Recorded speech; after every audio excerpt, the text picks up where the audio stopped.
Isfet Archives has adult language and violence and is not suitable for children. Listener discretion is advised.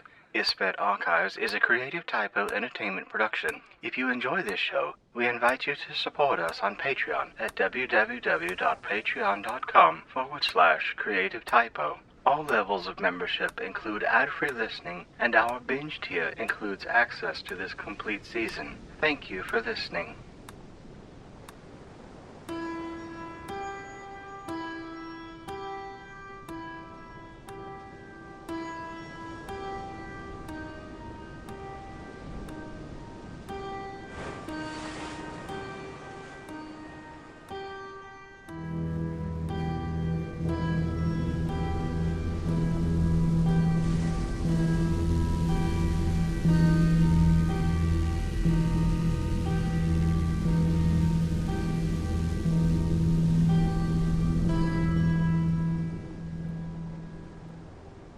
Chapter 21, Dark Deals.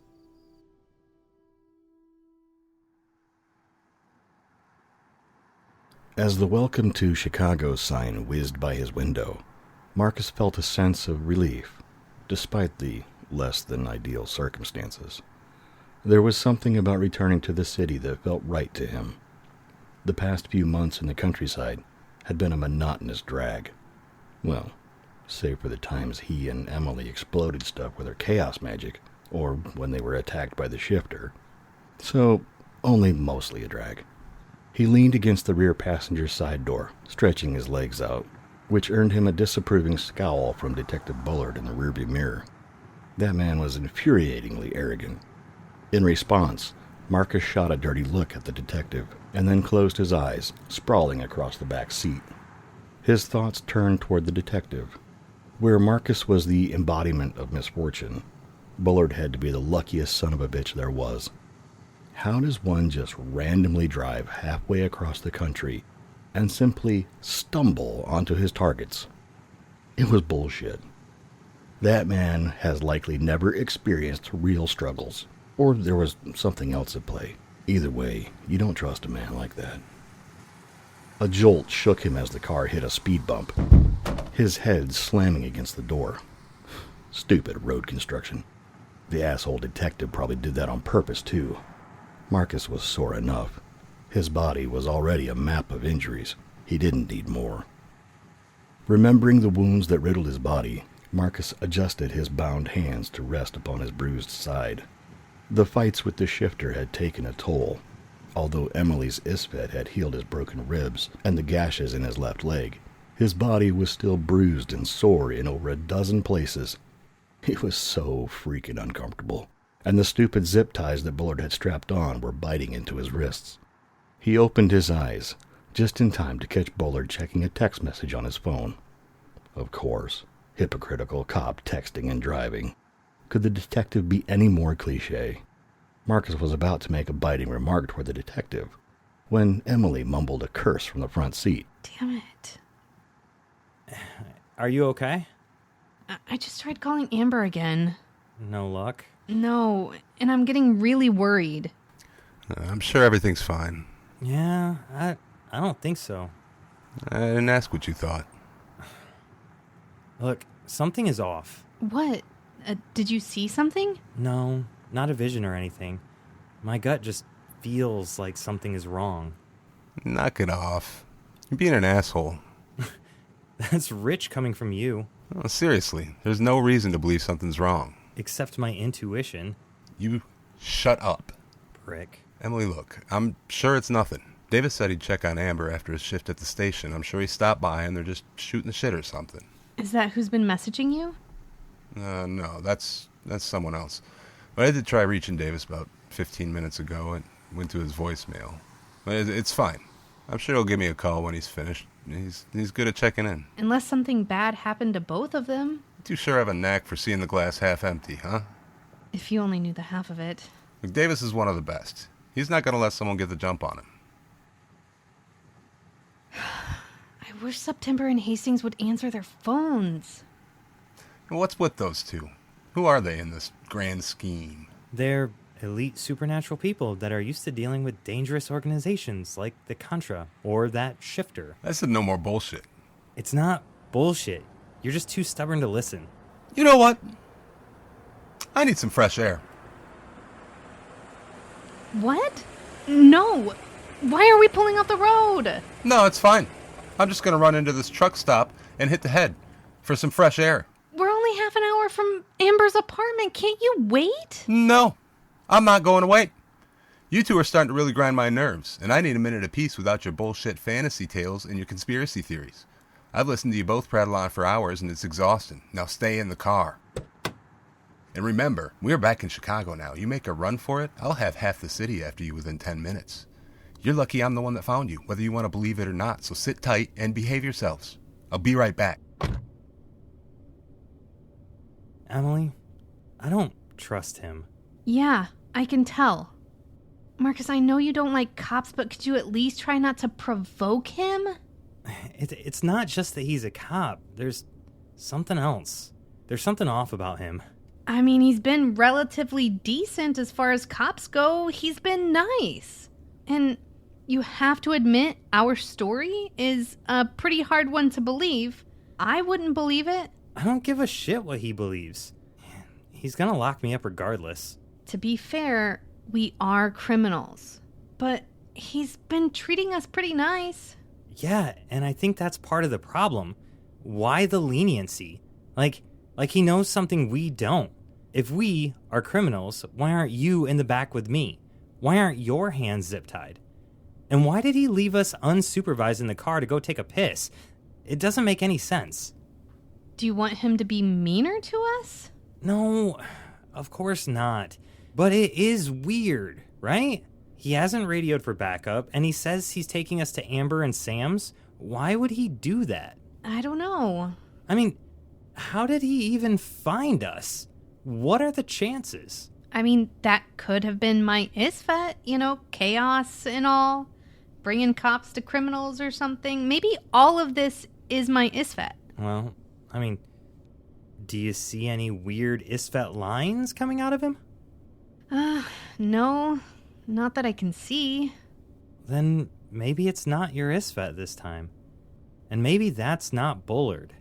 What do you mean? What if he's the shifter? And maybe he's taking us to wherever he's supposed to take us. What if Bullard is already dead? Detective Bullard stepped around the corner of the Shell station. The late-night temperatures had plummeted into the single digits. However, the chill in the air wasn't the cause of the tremor in his hand. His gaze was fixed on his cell phone. The screen lit up with a string of text messages that stirred a whirlwind of fear and anger inside him. This could not be happening. George dialed the number.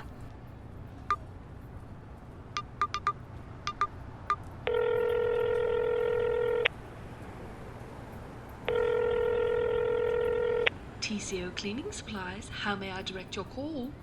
This is Detective Bullard. Good evening, Detective. I've been trying to reach you. I got your messages. And we have something of yours. Bullshit. How do I know you're telling the truth? George, please check your messages again. You have an image awaiting your review. Ah, Jesus Christ. Is he alive? Of course, there's barely a scratch on him. Alright, I see Davis. Where's Amber? I want to see her too. Detective, let's not start making demands. We were getting along so well. Alright, what do you want? You know what we want. No, I don't. You wanted me to drop the investigation of the murder in Wisconsin. And yet, you did not. Yeah, I did. I'm not investigating that anymore. George, we thought you might betray us, but please. Betray you? You grabbed Emily Swanson and Marcus Baker and didn't tell us. We feel slighted. Why would I tell you? And how do you know that? We know everything about you. Did you torture Davis? He's the only person I told. I swear to God, if you heard him... Mariano Davis has been sleeping since we found him. We would never hurt an officer of the law. Unless we absolutely had to. Oh, then you cloned my phone. Look, I want to talk to Davis. Wake him up. I want to know he's all right. George, that's so sweet. Your loyalty to someone that you know absolutely nothing about is admirable. Davis is my friend and my partner. Put him on the phone. Davis is much more than that. Well, at least his employer is. His real employer, I mean. What the hell are you talking about? Stop speaking in riddles and tell me what you want. Finally, we get down to business. Detective, we need you to do a job for us, and then everything about your life will go back to the way it was. What job? We want you to bring us September and Hastings. I don't have September and Hastings. No, but you have the next best thing. Emily Swanson. Well, what do you want with Emily? She can't help you. I think she can. Have her contact September and Hastings. Have her tell them to meet her at Amber Lang's apartment complex. Bring Emily and Marcus to my agents there. Once they are delivered, you can take Davis and Amber and go. And if I don't? My agents will kill your men and hunt all of you. There will be no place safe for you or your loved ones. But let's not dwell on the negatives. You're a smart man, George. You will make the right decision. How do I know you'll keep your end of the bargain? You don't. This is bullshit. Detective, do we have a deal?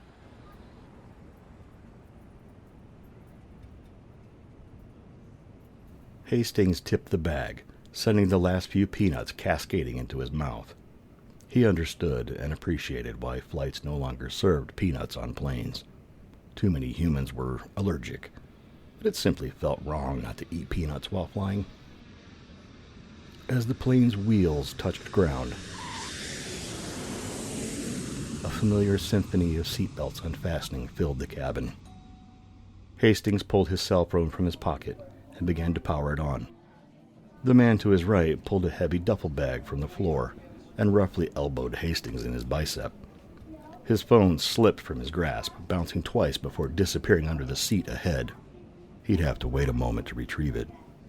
The last-minute change in his flight itinerary had landed him in this middle seat, a good 9 rows in front of September. The flight from Boston to Chicago was short, yet remarkably uncomfortable. No Wi-Fi, no books to read, and no September for company. At least he brought peanuts. The man responsible for the elbowing didn't bother with an apology, or even a simple backward glance. It was late, the plane was chilly, and the general mood was one of travel-wearied irritability. Hastings could understand the overall level of exhaustion of the people in the cabin around him. But did the man have to be so rude? Finally free to leave his seat, Hastings stepped out behind the duffel bag guy and let the window seat lady escape the row. He then ducked back into his seating area and reached for his cell phone. The device had finished powering on. He punched in the security code to unlock the phone and then opened his message thread, only to feel his stomach drop at the sight of the latest text. He read it again, still processing, when suddenly a hand clamped down on his right shoulder. Startled, he spun quickly to find September standing next to him. The guide motioned for Hastings to enter the aisle so they could depart the plane. Are you okay? I didn't mean to frighten you. I am okay now that I realized it is you. We need to get our luggage, rent a car, and get out of the airport as quickly as possible. Why? What's happened? Emily messaged me. What did she say? Her message said that Amber needs our help. Did she say why? Not specifically. She did say the word Contra. Damn. She included Amber's address. Did she escape custody? Or is Bullard taking Emily to Amber's? The message did not indicate whether Bullard was committed to assisting Emily or not. The Contra are really starting to get on my nerves. They seem to be getting bolder. Or more desperate. Why, though? Why make such big plays? The attack on the archives was unheard of, and now they're attacking civilians in their homes? Something about the organization has changed. Maybe we can collect one of their agents and ask them some questions. Maybe. September, is something on your mind? Yeah, I'm thinking this has to be a trap. The Contra do not advertise their plans to the world.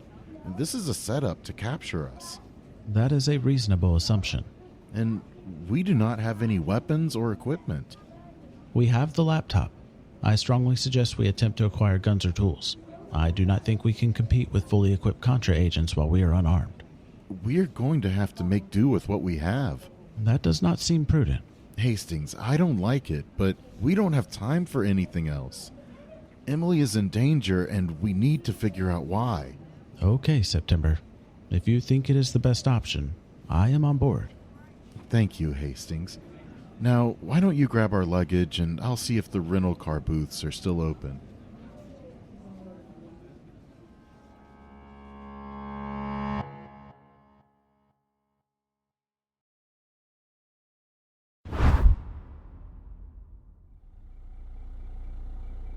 Denali let the stolen vehicle idle while parked in the carpool lot. They had attempted twice to eliminate Emily Swanson, and both attempts had proven to be unfruitful. Denali didn't mind the fact that Emily was still alive. If they were being honest with themselves, the killing portion of being an assassin was always the least fulfilling. It was about the hunt. They lived for the hunt. But there were rules to the hunt. There were rules to taking on a job. Every shifter had rules, a codex that they lived by, and Denali's codex told them it was time to contact their employer and provide an update. The man back at the campsite had a cell phone in his pocket. Denali had relieved that man of his device before locking him and his companion in the woman's restroom. Despite the man's foolhardy attempts to be a hero, Denali had left the pair alive, if not a little bruised. Silly human. Upon reflection, it would be better to leave that part out of their report. The employer did not need to know about the couple.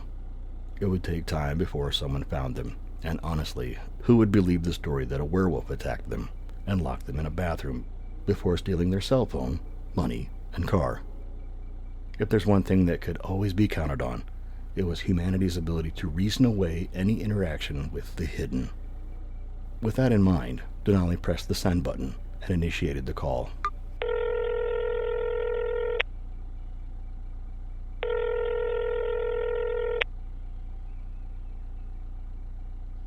Hello? It's me.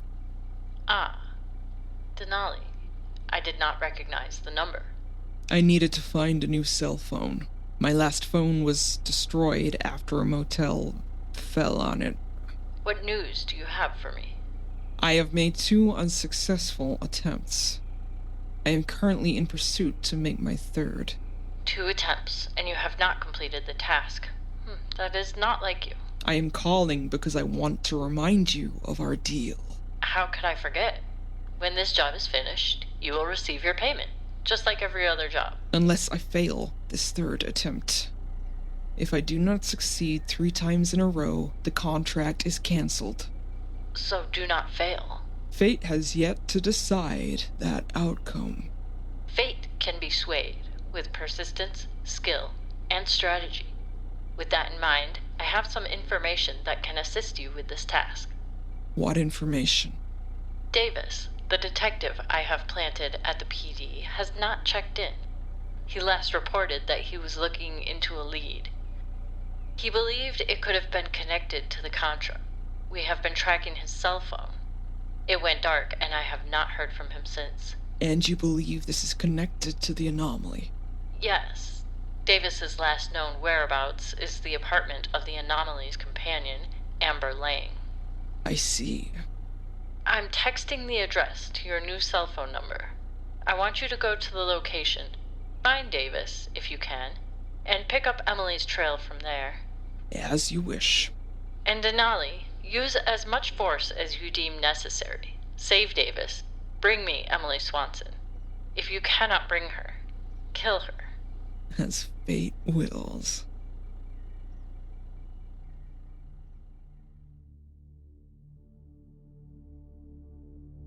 Agent Natalie White propped her rifle against the arm of the easy chair, while her partner, Agent Victor Brown, laid sprawled out across the couch.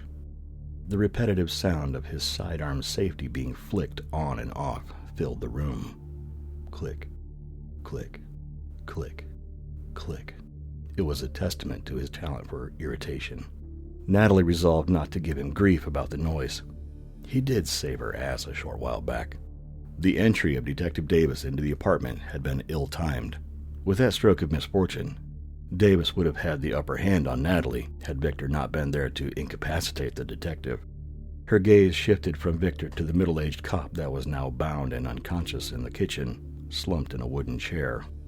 Natalie found herself intrigued by the man, and while she would never question Contra leadership about the detectives' values, the fact that they had marked a very heavy no-kill order in regards to Davis was interesting. Natalie preferred to avoid killing people, as there were plenty of inhuman monsters that required such extreme measures, and as far as she could tell, Davis was completely human. Yet his significance was a puzzle. Who was he? Really? Who did he work for? And why were the Contras so afraid of his boss? Click, click, click, click. Natalie wondered if Victor was plagued by the same questions. Probably not. If he was mulling it over, he would be droning on about the possibilities, creating far-fetched scenarios about Davis. Nah, Victor's head was all about the mission. Davis was a hurdle. Amber was the bait. Emily, the primary target. Secretly, Natalie hoped Davis would awaken so she could interrogate him, but she knew it was safer with him unconscious. He was a variable, an unknown risk. She didn't know how, but she knew he was. Better for him to remain asleep through the evening, if possible. Click, click, click, click. Natalie unconsciously checked the safety of her own firearm. It was locked, just as it had been the last 3 times she had checked. Victor's incessant safety toggling was subconsciously prompting her to double-check her own. He really was annoying. Yet, for all his quirks, she couldn't have asked for a better partner. He was clever and brave. She had seen him face down a shifter without hesitation. They had extinguished a dream wraith and burned out a shadow reaver, and they had hunted down several chroniclers and guides. His fearlessness was matched only by his capacity to annoy, a balance Natalie was willing to accept.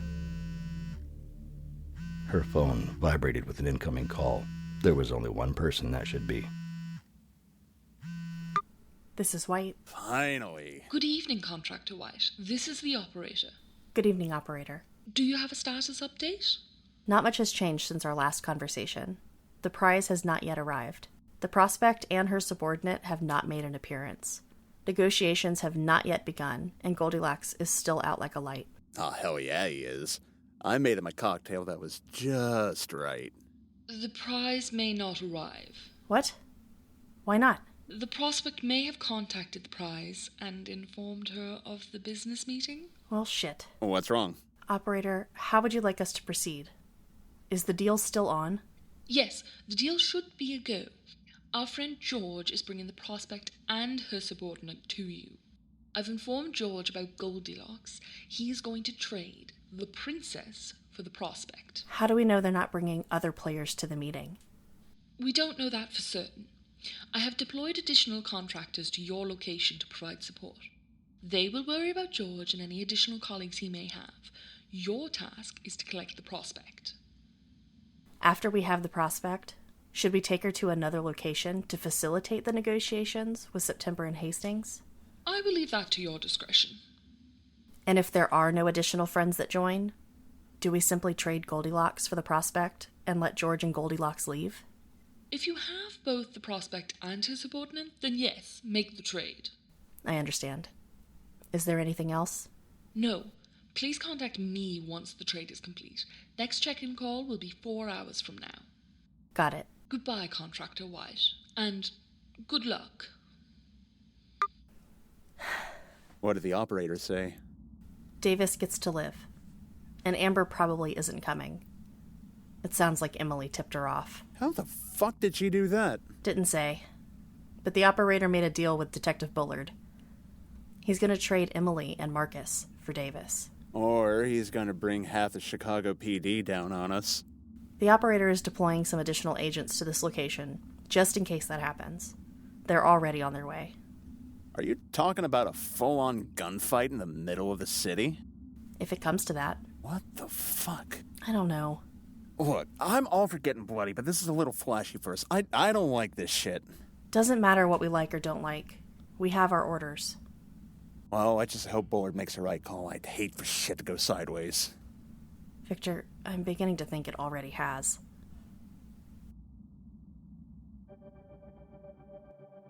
Emily Swanson is voiced by Tisha Zang. Marcus Baker is voiced by Nico Rodriguez. Detective Bullard is voiced by Tony Kinney. Contra Operator is voiced by Helen Edgar. September is voiced by Richard Collins. Hastings is voiced by Adam Culbertson. Unknown Character is voiced by Dee Chauvin. Denali the Shifter is voiced by Stitch Mayo. Agent Natalie White is voiced by Sarah Callaham. Agent Victor Brown is voiced by T. Alexander Saxton and narrated by Michael Cole. Isfet Archives is a Creative Typo Entertainment production. Find out more about our show at www.creativetypo.com. A very special thank you to our executive producers from Patreon, Nick Mead and Patrick T. Arsenault.